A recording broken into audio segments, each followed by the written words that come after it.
देखो,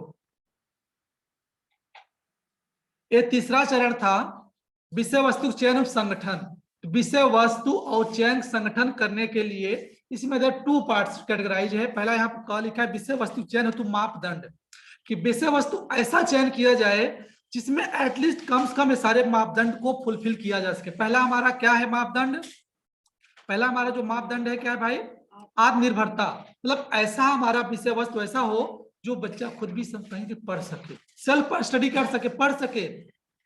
हम आप जितना पढ़ाते हैं उसका कुछ परसेंट आप लोग सेल्फ स्टडी करने के योग्य हो, पढ़ सकते हो।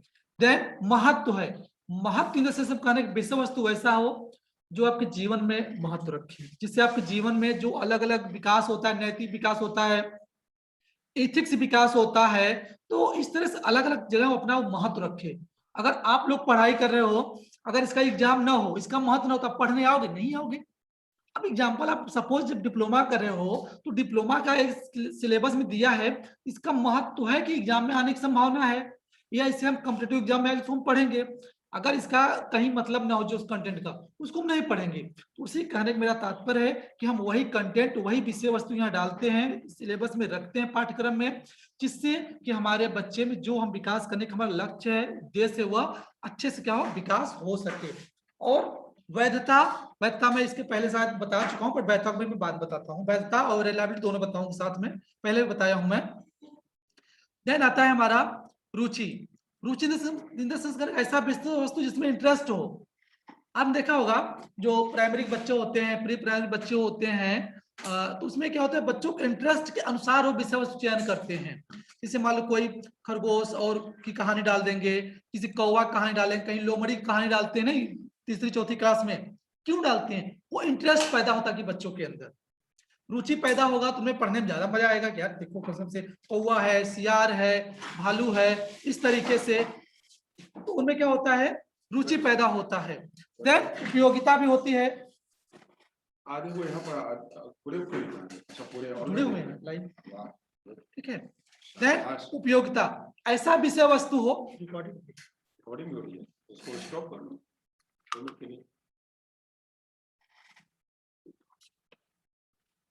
वो हमको नहीं रुक जाइए। उपयोगिता, ऐसा विषय वस्तु हो जिसका हम उपयोग कर सकें। उपयोग इन द सेंस कहने मतलब, अगर आप एग्जाम्पल ही देखा जाए तो अब जब पहले से किसी क्लास में जब पढ़ते हो, हमारा परिवेश जो बुक होता है उसमें लिखा रहता है कि आप उसमें पढ़ के आते हो कि अब खाना खाते से पहले आपको हाथ धुलना चाहिए, ठीक है, उसके ऊपर पूछना चाहिए, इस तरह से पर्यावरण के अंतर्गत है। हाँ, तो हमें इस तरह से उपयोग होता है, हमने पढ़ा और हम घर पर भी आते हैं, उसमें अगर आ गया कि साफ सफाई रखना चाहिए, ऐसा कंटेंट विषय वस्तु है, तो टीचर 1 दिन 2 दिन आपको टोकेगा, आप नाखून कटे हुए हैं, आप नहाए हो नहीं नहाए हो। उसके बाद क्या करता है, बच्चा क्या शुरू हो जाता है, नहाना, नाखून वगैरह वगैरह काम उसके स्टार्ट हो, बहुत मतलब साफ सुथरा होने जाता है। क्या उसका उपयोग नहीं हुआ, क्योंकि छोटे स्तर का है, वहां पर वही उसका उपयोग होगा। अब बड़े स्तर मान लो कोई पॉलिटेक्निक, कोई इंजीनियरिंग, कोई बीकॉम, कोई बीटेक कर रहा है, उसका उपयोग होगा उसके प्रोफेशनल में आएगा। बट अगर हम प्री प्राइमरी की बात करें, प्राइमरी की बात करें, प्राइमरी की बात करते हैं, तो प्राइमरी एजुकेशन में उपयोगिता वही होता है कि हम उससे सीखकर अपना फॉलो करते हैं, जीवन में लेते हैं कि हमें इस तरह से काम नहीं करना चाहिए, है कि नहीं, मतलब, और दूसरों को इस तरह से एब्यूजिंग वर्ड नहीं यूज करना चाहिए। जब अगर एक बार टीचर बताएगा, उसका जो मोरल एजुकेशन, अब देखा 4वीं 5वीं क्लास में जो कहानी होती है ना, वो नैतिक विकास के ऊपर होती है, नैतिक विकास होता है, चोरी नहीं करना चाहिए, ठीक है, दूसरों की मदद करना चाहिए, जीवों पर हत्या न करें, ये सब कहानियां होती है। उसका क्या उपयोग होता है, ताकि बच्चा अपने जीवन में रखेगा कि नहीं, मुझे क्या नाम से कि इस चीज को ध्यान देना चाहिए, और मुझे किसी पर किसी को गाली नहीं देना चाहिए, किसी का मतलब अनहित नहीं करना चाहिए। उपयोग उसके अंदर, उसको उपयोगिता किया है कि नहीं, दूसरों को बताएगा आप चोरी मत करो, गाली मत दो, समझाएगा, क्योंकि उसको कंटेंट उसने पढ़ा, विषय वस्तु पढ़ा उसने, ये होना चाहिए। देन अधिगम्यता, अधिगम्यता होता है कि ऐसा विषय वस्तु चयन किया जाए जिसमें बच्चे के पढ़ने योग्य हो। ऐसा ना हो कि बच्चे के पढ़ने योग्य नहीं होगा तो पढ़ेगा कैसे, पढ़ेगा नहीं पढ़ेगा, उसको दिक्कत होगी भाई, तो हमें ऐसा विषय वस्तु चयन नहीं करना चाहिए, ठीक है। ऑलरेडी मैंने, मुझे लगता है मैंने पहले से आप लोगों को इसमें बता ही दिया था, ठीक है। इसके बाद आता है यहाँ पर, अभी मैंने क्या बताया, यहाँ पर देखिए खा लिखा हुआ है, ठीक है, मतलब दूसरा पार्ट, ठीक है। इसमें है कि क्रमबद्धता, निरंतरता, एकीकरण। यह तीन चीजों को हम शामिल करते हैं। ऐसा विषय वस्तु संगठन किया जाए, ठीक है, लिखा भी हुआ है जी, बिल्कुल। ऐसा विषय वस्तु का चयन किया जाए, ठीक है। क्रमबद्धता तात्पर्य में 3 कंपोनेंट लिया गया है, यहाँ पर आप देख सकते हैं, ज्ञात से अज्ञात की ओर, सरल से जटिल की ओर, मूर्त से अमूर्त की ओर। ऐसा मतलब उसमें विषय वस्तु डालो बच्चों के अनुसार कि आधा नॉलेज, आधा चीजें बच्चों को पहले से पता हो। अगर आधा बच्चों को पता होगा तो उसके ज्ञात होगा, और ज्ञात के रास्ते से कहां जाएगा, जिसको नहीं पता होगा उसका भी ज्ञान वो ग्रहण कर लेगा, है कि नहीं। एक क्रमबद्ध सिस्टमैटिक ढंग से वो कर सकता है। और साथ साथ सरल से जटिल की ओर, मतलब पहले जो उसमें सरलता से, उसके बाद धीरे धीरे धीरे कठिनाई आनी चाहिए। ऐसा नहीं पहले कठिनाई दे दो फिर सरल दोगे तो बच्चे क्या होंगे, कंफ्यूज होंगे। बच्चों को हमें कंफ्यूज नहीं करना है, ठीक है। इस तरह से हमें विषय वस्तु को उसमें इंक्लूड करना होता है। फिर आता है आपका मूर्त से अमूर्त की ओर। ऐसा ज्ञान हो, ऐसा विषय वस्तु हो जिसमें बच्चा मूर्त से अमूर्त तरफ जाए। तात्पर्य उसका यह है कि अगर जो वस्तु उसको उस समय पढ़ाया जा रहा है वह रियल में दिखना चाहिए, जिसको बोलते हैं रियल ऑब्जेक्ट।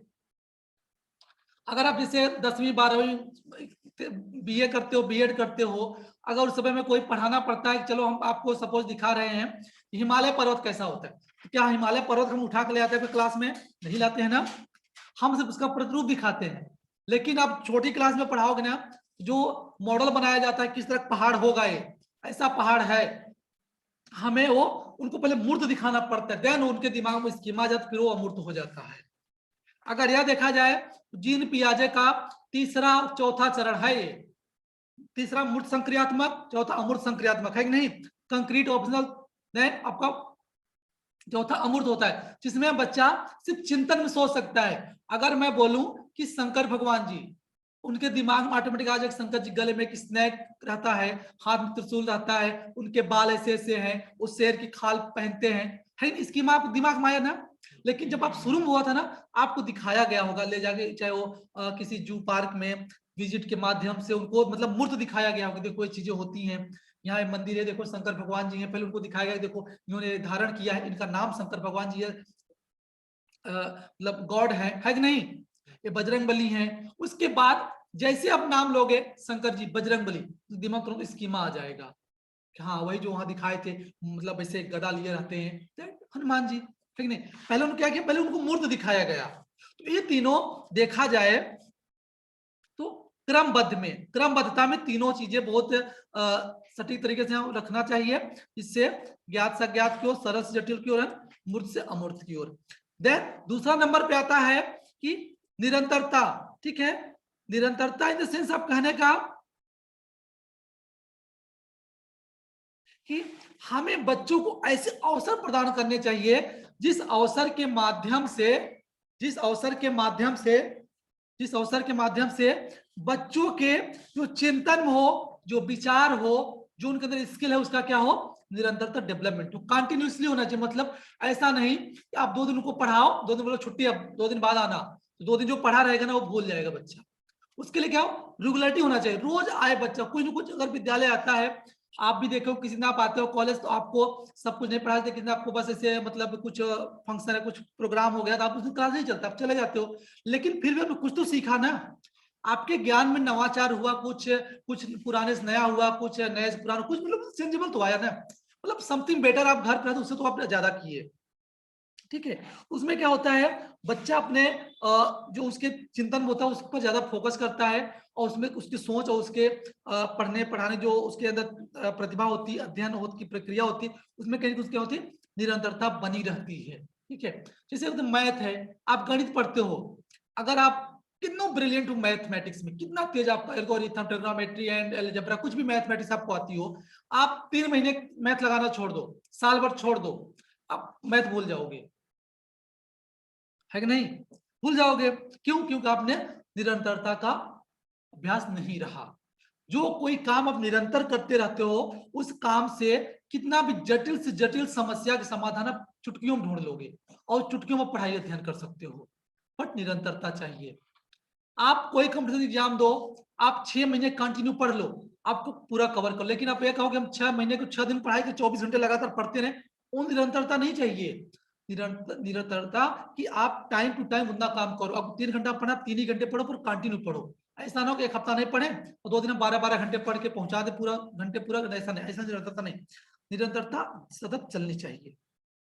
देन एकीकरण आता है, ठीक है, क्या है एकीकरण। एकीकरण से यहां तात्पर्य है कि हम एक ही विषय में कई विषयों को शामिल करते हैं, एक ही सब्जेक्ट में कई विषय वस्तु के हम शामिल करते हैं, कई विषयों के सब विषय वस्तु को हम शामिल करते हैं। जैसे यहां पर दिया भी है, ठीक है, आप देख सकते हैं।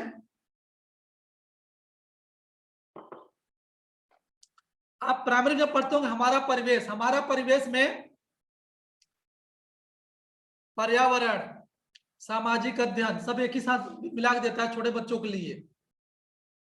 एक हिंदी की बुक हो जाएगी, एक गणित हो जाएगा, अंग्रेजी का हमारा परिवेश, मतलब इस तरह कुछ बुक रहती हैं जो बोर्ड अलग अलग स्टेट में चलती हैं। अगर हमारा परिवेश है, ठीक है, तो उसमें पर्यावरण, सामाजिक अध्ययन, विज्ञान भी सब कुछ में शामिल करके देता है वो, है कि नहीं। आप वही 6, 7, 8 में जाएंगे तो आप क्या चलती है, सामाजिक विज्ञान होता है। क्या है, सामाजिक विज्ञान। सामाजिक विज्ञान सिर्फ एक विषय हुआ, क्या हुआ, जिसको हम क्या बोलते हैं, एसएसटी बोलते हैं। लल्ला यहाँ देखो लिखा हुआ है भाई, एसएसटी बोलते हैं। एसएसटी का मतलब सिर्फ ये नहीं होता है कि सामाजिक विज्ञान, इसमें होता है भूगोल, इतिहास, नागरिक शास्त्र को मिला के बनता है सामाजिक विज्ञान। जब आप कभी ये पास आउट करने बाद आप रीट का, सीटेट का, UP TET, Haryana TET, Punjab TET, Maharashtra TET, Madhya Pradesh, कोई भी टेट का एग्जाम आप दोगे, अगर आप आर्ट साइड से हो, किससे आर्ट साइड से हो, तो आप जब सोशल साइंस सेलेक्ट करोगे, सिर्फ सामाजिक विज्ञान नहीं पढ़ोगे, आपको सामाजिक विज्ञान के अंतर्गत भूगोल, इतिहास, नागरिक शास्त्र मतलब कहने का, अब जब इंटर का नागरिक शास्त्र कहा जाता है, उसके बाद इसको हम पॉलिटिकल साइंस करने लगते हैं, राजनीति शास्त्र कहने लगते हैं। आपने पढ़ा होगा जो लूसेंट में आता है, आपने देखा होगा कि हम पढ़ते हैं ना भाई, पूरा नागरिकता बारे में पढ़ते हैं, पूरा नागरिक शास्त्र में लिखा रहता है, इस तरह से भूगोल दिया रहता है। आप क्या, वो सभी विषयों को विषय वस्तु शामिल करके ही इसमें हम क्या करते हैं, सामाजिक विज्ञान का निर्धारण करते हैं। किसका, सामाजिक विज्ञान का हम क्या करते हैं, निर्धारण करते हैं। ठीक है, गॉट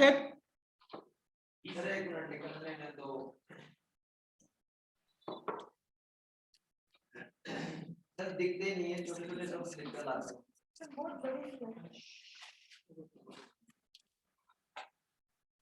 कोई नहीं, आप लोग बाद भी लिख सकते हो, कोई दिक्कत नहीं, ठीक है। देन आता है चौथा चरण है, लिख लीजिए, कोई बात नहीं, बाद लिख लीजिएगा। चौथा चरण आपका है कि अधिगम अनुभवों का चयन। किसका, अधिगम अनुभवों का चयन। इसमें है कुछ इस प्रकार इसको हम दर्शा सकते, कुछ इस प्रकार इसको हम डिस्कस कर सकते हैं कि शिक्षण अधिगम प्रक्रिया को सुगम बनाने हेतु आयोजित किए जाने वाले क्रियाकलाप क्या है। अगर अधिगम जो हम प्रक्रिया शिक्षण प्रदान करते हैं, इसको हम कितना सुगम बनाया जा सके, सुगम सरल बनाया जा सके, आसान बनाया, उसे बोलते हैं सुगम। जिस तरह आज आप लोग कोविड-19 दौर में आप लोग घर बैठे लेक्चर अटेंड कर रहे हो, क्या ये पहले 5 साल पहले संभव था? नहीं था। हम सिर्फ सुनते पढ़ते कि हाँ वर्चुअल प्लेटफॉर्म होता है, मल्टीमीडिया द्वारा बच्चे पढ़ते हैं, ई लर्निंग भी होता है, लेकिन हमको पता नहीं था। लेकिन आज वर्तमान समय में शहर की बात छोड़ो, गांव गांव, गली गली, हर कोने कोने में वर्चुअल प्लेटफॉर्म पहुंच गया है। सभी बच्चे के हाथ में एंड्रॉइड फोन, और वह अधिगम कर रहे हैं, है कि नहीं कर रहे हैं भाई। मानता हूं कि हाँ फिजिकली और ई लर्निंग फर्क है, लेकिन फिर वक्त के तगाजा को देखा जाए तो उसमें हम बदलाव पहला में करना पड़ेगा। लेकिन अभी थोड़ा धीरे धीरे, क्योंकि अभी उतना बच्चों में या पेरेंट्स में भी वो चीज नहीं आया है निकल कर कि हाँ उस एक्टिव रहे, तो धीरे धीरे वो सब एक्टिव हो जाएंगे। और शिक्षा ऐसी चीज है, शिक्षा अधिगम होगा कि आपको घर घर पहुंचाया जाएगा, पढ़ लोगे। तो हमें इस बेस पर क्रियाकलाप करना चाहिए। जैसे मान लो आप यहाँ विद्यालय में आते हो तो नाटक कराया जाता है, 15 अगस्त आता है देशभक्ति कराया जाता है, 26 जनवरी आता है उस पर कराया जाता है, 2 अक्टूबर पे कराया जाता है क्रियाकलाप, एक्टिविटी होता है। आप लोग जब लेसन लेते हो डायरेक्ट डीए करते हो, है कि नहीं, न्यूज पढ़ाते हो, कहानी ओरेट करते हो, पोयम पढ़ाते हो, मतलब बाई प्ले इस तरह सब करते हो कि वो एक्चुअल लगता है। तो क्या हो, क्रियाकलाप हो ना, इसके माध्यम से क्या होता है, जो शिक्षण अधिगम होता है क्या, वो बहुत आसान और बहुत इजी हो जाता है कि नहीं। यानी आप कहता है प्रयोग की जाने वाली शिक्षण विधियां, ऐसा शिक्षण विधियां लो जो प्रयोग की जा सके। मतलब ये कहने का है कि आर्टिस्ट, अगर आप इसे लैंग्वेज का लेसन लेते हो, किसका, लैंग्वेज पढ़ाते हो तो किस भाषा में पढ़ाते हो, एमआरएम यूज करते हो ना, मैटरनल रिफ्लेक्टिव मेथड आप यूज करते हो ना, ठीक है, कोई नेचुरल मेथड यूज करता है। तो क्यों, क्योंकि तभी बच्चा अपनी भाषा में समझ पाएगा। आप कोई कहानी है हिंदी का, आप उसको बीच में इंग्लिश वर्ड यूज करोगे या फिर कुछ और लैंग्वेज यूज करो, समझ नहीं पाएगा। उसको उसकी मदर टंग लैंग्वेज में प्रेजेंट कर, देखो समझ में आ जाए। आप सपोज राजस्थान के लोग हैं, राजस्थान में अगर कोई अगर अंग्रेजी में जाकर पढ़ाए, शुद्ध हिंदी पढ़ा के, शायद बच्चों को एक अजीब होगी, हमको समझ में कुछ चीजें उनसे मिसिंग होगा। अगर भाई उनको पढ़ के उनको एक्सप्लेन उसके मारवाड़ी भाषा में, जो उनकी मदर टंग लैंग्वेज है, उसमें करो, उनको तुरंत समझ में आने लगेगा। आप हिंदी पढ़ते हो, हम आप हिंदी पढ़ा, आप समझ में आ रहा, यही चीजें मैं अगर अंग्रेजी में बोलूं आप नहीं पढ़ा पाओगे। तो उसी तरह हर एक विषय के अकॉर्डिंग आपके शिक्षण विधियां हैं कि साइंस विधि, साइंस सब्जेक्ट की अलग शिक्षण विधि है, टीचिंग मेथड, आर्ट के लिए अलग है, सोशल साइंस अलग है, लैंग्वेज के लिए अलग है कि नहीं, मैथ के लिए अलग है, साइंस अलग, तो अलग अलग सभी के क्या है, उसके अनुसार हमको यहाँ पर उस विषय को उसके सब पढ़ाना चाहिए, सब मेथड के विषय के अनुसार मेथड इंप्लीमेंट करना चाहिए, तभी वो अच्छे से बच्चा पढ़ पाएगा। शिक्षण अधिगम प्रक्रिया को पूर्ण निर्देशित करना चाहिए, और जो शिक्षण अधिगम प्रक्रिया हो, जो उसके प्रोसेस हो, उसको पूर्ण रूप से हमें लागू करना चाहिए, ठीक है। और कुछ विधियां और हैं, यहाँ पे देख सकते हैं, जैसे हम बता दें व्याख्यान विधि, परिचर्चा जिसको हम डिस्कशन बोलते हैं, परियोजना निर्देशन विधि, ठीक है। तो इस तरीके से हम और विधियां भी प्रयोग करके शिक्षण अधिगम कर सकते हैं। और कुछ अनेक क्रियाकलाप, यहाँ पर क्रियाकलाप लिखा हुआ था, देख लो, और यहाँ पर क्रियाकलाप है, जैसे हम देखते हैं फिल्म प्रयोग द्वारा क्षेत्र पर्यटन इत्यादि। आपने देखो ना, फिल्म प्रोजेक्टर चलाया जाता है और विजिट कराया जाता है, बच्चों को ले जाके, मतलब कोई पार्क दिखाया जाता है, कोई नदी दिखाया जाता है, इस तरह से तो बच्चे सीखते हैं। एनएसएस नाम सुना होगा, ठीक है, उसमें जैसे हम बोलते हैं चलो अच्छा नदी साफ करवाना है, वो देखते हैं, हाँ, तो वो लोग करते हैं। और जैसे आपने कभी देखा होगा, आज नहीं तो बहुत पहले, जब 26 जनवरी 15 अगस्त मनाया जाता था ना, तो बच्चों को लाइन लगाकर तिरंगे को, झंडे को लेकर फहराते हुए, झंडा ऊंचा रहे हमारा, गाना गान करते हुए कुछ दूर तक बच्चों पैदल ले जाते थे, फिर लेकर घुमा के आते थे, है कि नहीं। तो कम से कम उसको ये डेवलपमेंट होगा ना कि हमें एक लाइन से चलना है, हमें 26 जनवरी है आज, मतलब उनके कहीं कहीं देशभक्ति उनके अंदर जगाना रहता था। तो एक्टिविटी कुछ भी हो सकती है, क्रियाकलाप कुछ भी हो सकता है, हम उनको यूज कर कर ही हमें अधिगम जो होता है अनुभव का चयन संगठन करना चाहिए, ठीक है। और अभी इसके बाद भी आप में है, ठीक है, वो देखते हैं। अब देखिए उसके भी लगातार आगे भी है, ठीक है। और यहाँ पर है, आप देख सकते हैं, इसको सेलेक्ट करने के लिए हमें कुछ मानक दिया गया है, इसको कैसे माने कि हाँ चीज होगा, ठीक। इसके लिए क्या अधिगम अनुभव पर चर्चा के समान और विशेष उद्देश्यों की प्राप्ति के सहायक हैं। जो आपने अधिगम अनुभव में शामिल किया है, वो चर्चा के समान और विषय उद्देश्यों को सहायक है कि नहीं है। देन क्या छात्रों के लिए प्रेरित है या नहीं है, मतलब हम प्रयोग करें तो बच्चों को इंस्पायर कर रहा है कि डिमोटिवेशन कर रहा है, बच्चों को प्रोग्रेस कर रहा है कि बच्चे मतलब अब नहीं पढ़ रहे हैं, है कि नहीं। क्या ये छात्रों को नए अनुभव प्राप्त करने के लिए खुलेपन और विविधता के प्रति सहनशीलता को प्रदान करते हैं। बच्चों में नए अनुभव,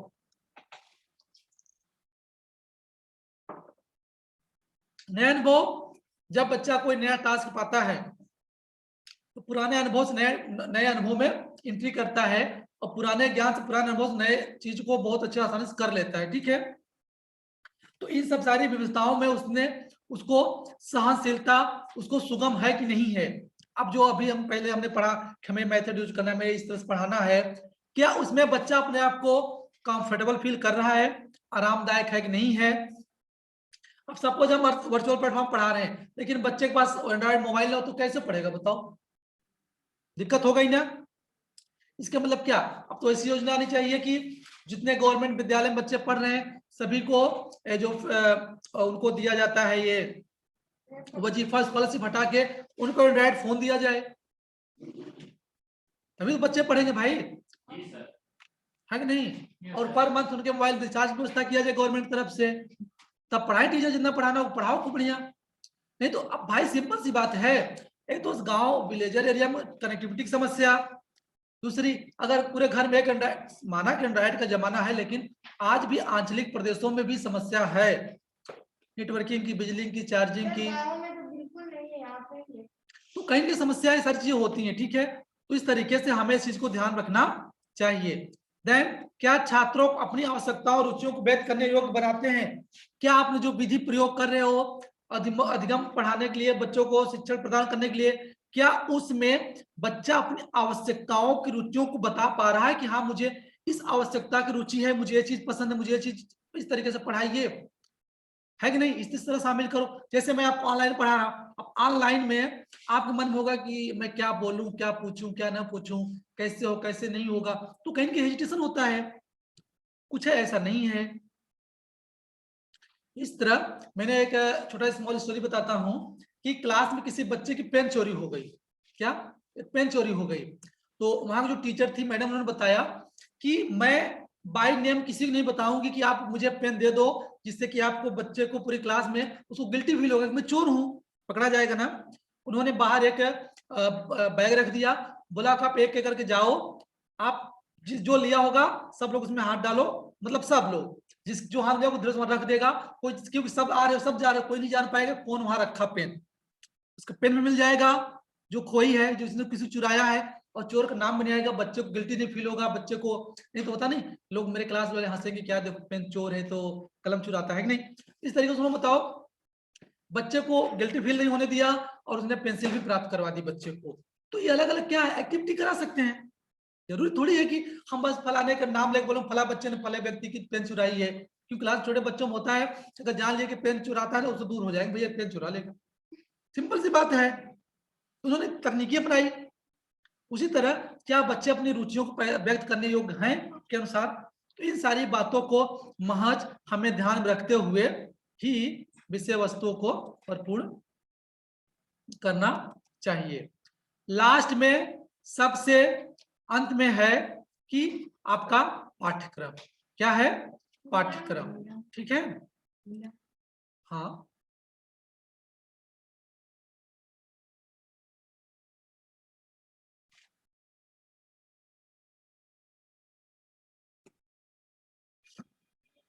जस्ट मिनट,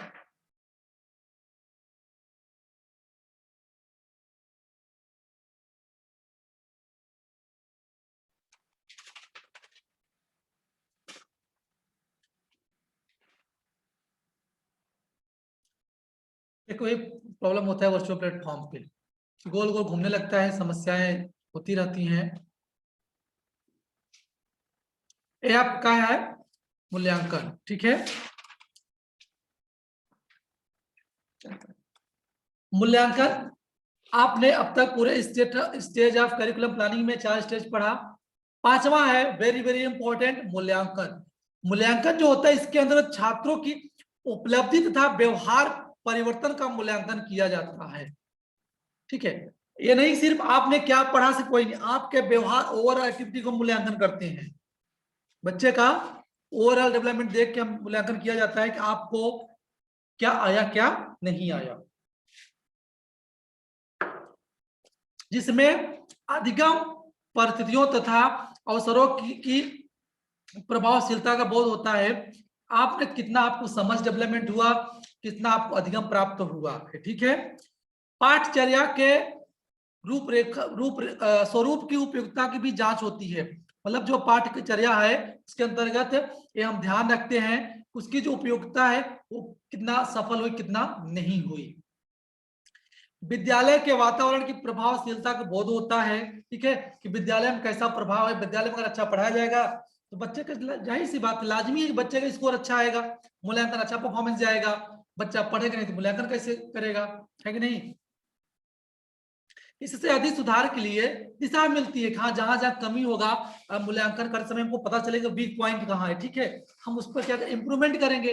सपोज आप पढ़ रहे, मैं पढ़ा रहा हूँ, अगर आपको कुछ समझ नहीं आता है तो हम क्या बोलते हैं, कोई बात, इसको हम दूसरे तरीके से पढ़ाएंगे, है कि नहीं, ताकि उसको समझ में आ सके। इस प्रकार पाठचर्या विकास इस प्रक्रिया संपूर्ण 5 सोपानों से गुजरती है।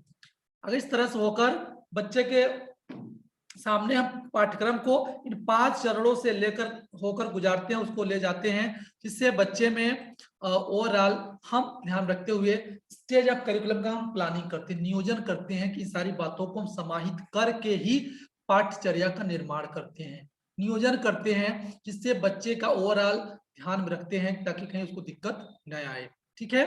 ये रहा आपका stage of planning of curriculum, जो यहाँ से खत्म होता है। अब इसके बाद आपका नेक्स्ट टॉपिक है करिकुलर स्ट्रेटजी है, ठीक है। करिकुलर स्ट्रेटजी में आपको मिलेगा टीचिंग लर्निंग प्रोसेस, जिसको हम बोलते हैं टीएलपी। अब हम नेक्स्ट आपसे मिलेंगे टीएलपी को लेकर, टीएलपी में क्या है, कैसे होता है, वो पूरा ओवरऑल आपको देखा जाए तो लेसन की तरह है, उसमें जितने आप लेसन बनाते हो वो सारी प्रक्रिया उसी से दिया गया है, ठीक है। Thank you.